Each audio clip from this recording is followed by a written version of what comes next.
Hey guys, it's me Ari and welcome to my YouTube channel. I am so excited today because I have a special guest at my YouTube channel. Yes. But like you see on the title, it says, let's talk about sex, all right? And normally we're supposed to have this conversation when we're growing up, to talk about the birds and the bees. And this is my mama here, but we're gonna do an adult version of talking about sex and really what sex is. I remember you opened up, you had like a book or something? Yeah, a book on sex book. Yeah, it was like a sex book, and you were talking about the parts of your vagina and all these different your things. Reproductive system, like they use in 4th grade. Yeah, and I actually love talking to my mentees about knowing your body in sex and knowing the different parts of your body, because like you always talk about, if you don't know the purpose of a thing, or what late Dr. Miles Monroe said, abuse is inevitable. Correct. And so every part of our body has a purpose. It definitely has a purpose. And you'd be surprised how many, my mentees are like, oh my God, that's so disgusting. But, sex is all around us. It's all in the world. But as we get older, especially being spiritual and a Christian, there's a certain level of understanding the true purpose of sex. Correct. And it's more than just an act that's being done. And so I want to have this adult version of the conversation. Adult version or X-rated version? Which version do you want? I got teens that be watching my YouTube, so let's do adults, okay? But also, we're not going to go into the parts of the vagina and all this different stuff. That's for you. You can look up that on your own. We're going to talk about today the true purpose of sex as it relates to God and Christianity and what He intended for us as man and woman as it relates to sex and intimacy. Correct. And when you get a better understanding of this, for my followers who are abstinent and going your abstinent journey, then you will know what I talk about all the time. You're not abstinent to be perfect, you're abstinent to protect your asset. And so you're going to understand how to continue to walk in your abstinence in confidence, because you understand the true purpose of what sex is. So we're going to dive into this because I thought about having you on the YouTube channel because I was talking to a friend and I was saying how, my vagina is like the throne room, right? Now we're going to the X-rated part, but I'm just saying, but I said like the throne room, right? So talk about what is to you the true purpose, not even to you, according to the Word of God and the revelation that's been revealed to you, the true meaning and purpose of sex. Well, a lot of people from just a religious standpoint look at sex from strictly procreation. Okay, that you may man and woman come together, you have children, replenish the earth and keep populating. Okay, and that does have a certain level of truth, because we wouldn't be here. But my deeper research, my deeper aspiration, my deeper wanting to know and understanding, which caused me to live the life that I'm living from a spiritual perspective. What about the man and the woman? Right. What about the being of who they were created when they come together? So when you look at sex, the term, you'll never find it in the Bible. Right. Look it up, you'll never see sex. But there's so many things that leads to that, and the first part that led to that is in Genesis 4, when Adam actually, it said he knew Eve, and you would think, okay, what does know have to do with anything like that? Right. But he really ascertained her. The first time he knew her was before that, when they saw themselves naked. Right. And they were never supposed to see themselves in the natural form of that, and so they got the shame on them, and they got the guilt on them, because he didn't know what he was seeing. But after the continuous thing of how the fall of man came or whatever, they actually came together and knew one another from a sexual intercourse, which now caused their son to be conceived.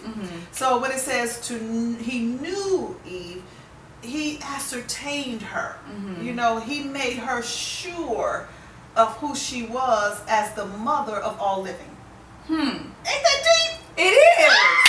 Because do you know how many times we sleep with people that we don't even know? And they don't know, see, he saw something in her. Right. To know her, it has so many various terms, and I would just be teaching for days on here. And I know this is not the platform for that.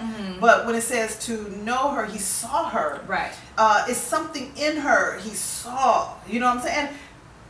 And real, it was that dunamis. Right. You know, it was that dunamis, but he also ascertained her for who she was. Eve literally means the mother of all living. You know what I mean? Regardless of the fall, regardless of the disobedience, regardless of that, he still ascertained her. He made her assured.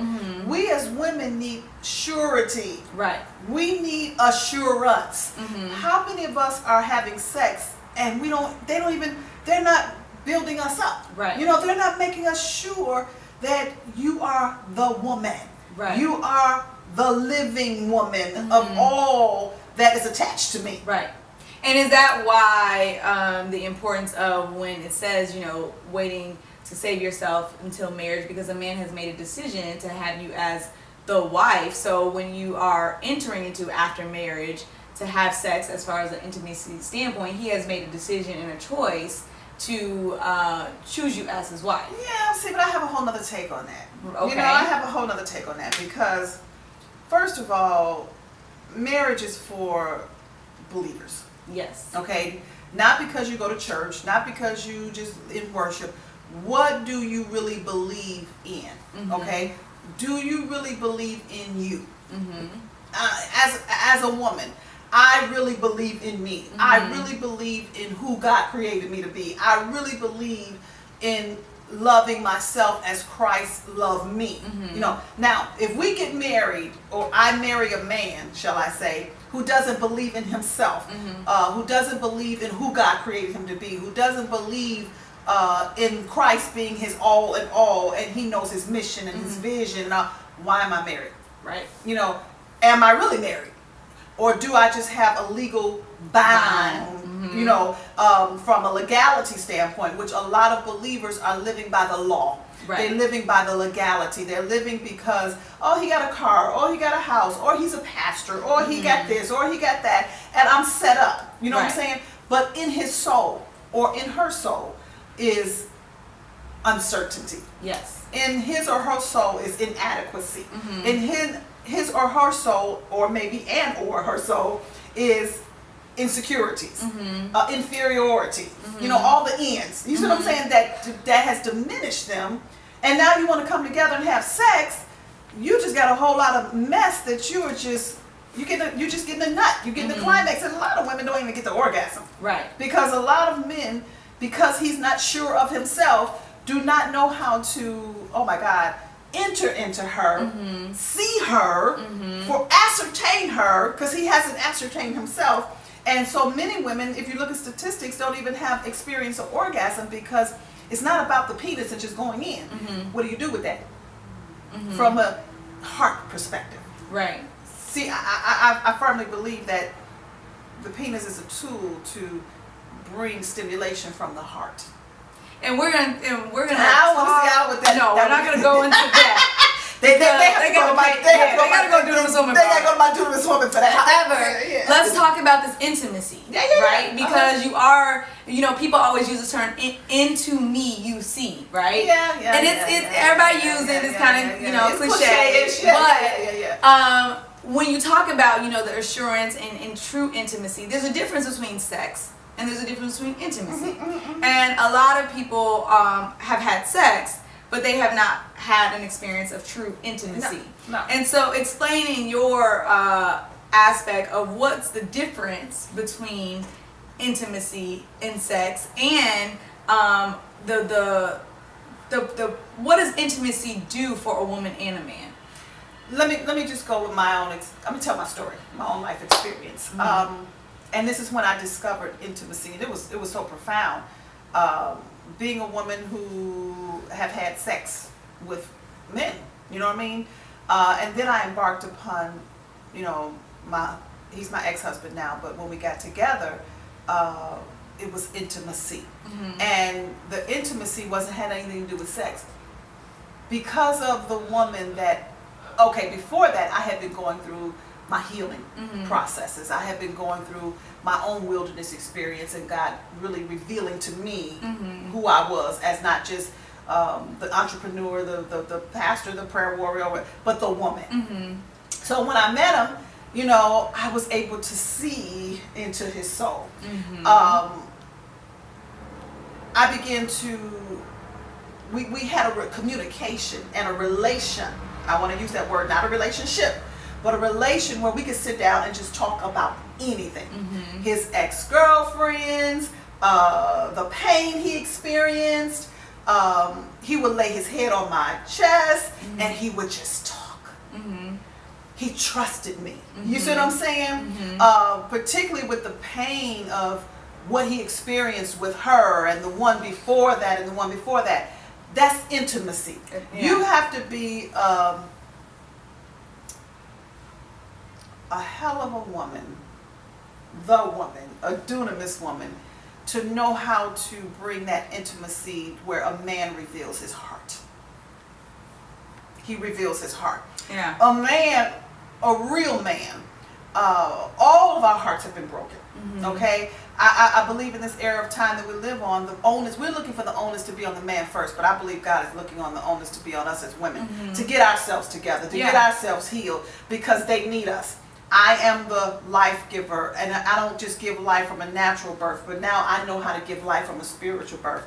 I can have intimacy with my spiritual sons, and I know doggone well ain't no sex involved in that. You know, I have intimacy with people who, even as a coach, allow me to hear their heart. Right. I think we correlate the two, intimacy and sex, and we're losing so much richness out of it. Right. But just from a relationship standpoint, you know, I really have a difficult time having a relationship because they open up with me, and by the time they figure out they open up, they run.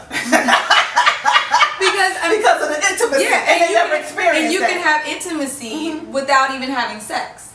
And that's what I'm saying, because their mind is so conditioned to boom, boom, bam, bam, let me get a nut. And then they be like, I open up to you in ways that, and they get scared. Right. You know, so what they do is go back to the woman who is just saying, let you have sex. And no Let me, intimacy. and no intimacy. It's safe for them. So when they have intimacy, you know, and they start opening up, they scared of, not scared of me, they're scared of themselves. And themselves, because the true level of intimacy that all of us should have first is with God, our Heavenly Father. Almost definitely. And so it can scare someone when you haven't had that experience with God, your Father, first, because then it's like, whoa, like where is this coming from? Even from a natural. Right. But when you experience intimacy, and that's why even worships, you know, worshipers are really you know, open to intimacy even the more, because if you're a true worshiper, you know, the intimacy that you experience with Christ and the Heavenly Father, you're vulnerable, you're open, you're unashamed, and so when it comes to now entering into that with something physical that you can see, it is scary. And as Apostle Paul stated, I mean, because to this day, I mean, I have a relation, not a relationship, and that's a whole nother teaching and a talk. Yes. So if you all don't understand what I'm saying, just go with it for now. But I still have a relation with my ex-husband. You know what I'm saying? Which is far greater than a relationship. And he runs from me still because he experienced the relationship. He knows that if he's around me and start moving in other directions, he's going to open up his heart. Right. It's easy for him to just be with any female because he can have sex. And he don't have to open up his heart. It's safe for him. Right. As Apostle Paul stated, and we've talked about this, he and I, he's really not scared of D. He's afraid of the Christ that's on the inside of me. Because I truly love the Lord with all of my heart, and this is my purpose. My purpose is to bring healing to the hearts of people. Now, let the man enter into sexual intercourse with me, which even when we were together, when we were married, I mean, we experienced the intimacy, but then when we, you know, came together with sexual intercourse and to know each other, he would literally just bawl and cry in my arms. You know what I'm saying? Because what happened with the intimacy and then now enter into the sex, it just it brought so much healing to him. And that's that throne room. Right, and that's that throne room. We're gonna do that for part 2 of the video, because that's where we're gonna understand what the purpose of the woman is when it comes to entering into a woman as far as sex and worship and throne room. And so we probably gonna do talk part 2 for that. Yeah. But what I want to kind of touch back upon is, because like you're talking about your experience, and I've experienced a lot of rejection when it comes to me as far as relationships and men because of that aspect. I'm not a woman that just ooh, here's sex, and like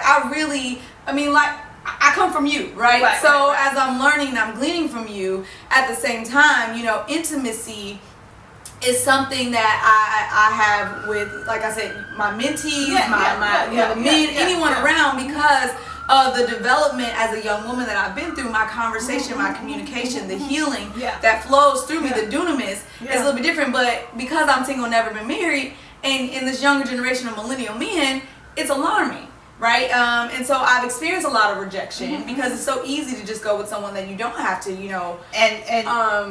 you don't have to go there with. You don't have to go there with. And it's very difficult in this day and hour just to be having an understanding of your greatness and the woman that God created you to be, particularly at my age, your age, or whatever, because the world is just promoting sex without an understanding. Right. And it's easy, but look at the dysfunction. Look at how we're procreating, where our generation is growing worse and worse and worse. The procreation, as we stated before, of the purpose of God doing it, is for us to prosper, not to grow worse and worse. So the rejection is paramount. You know what I mean? It doesn't feel good, but to have an understanding and knowing who you are, you just not know any woman just opening up her legs, and if you do, it does have a purpose. Right. You know what I'm saying? It has a purpose. I'm not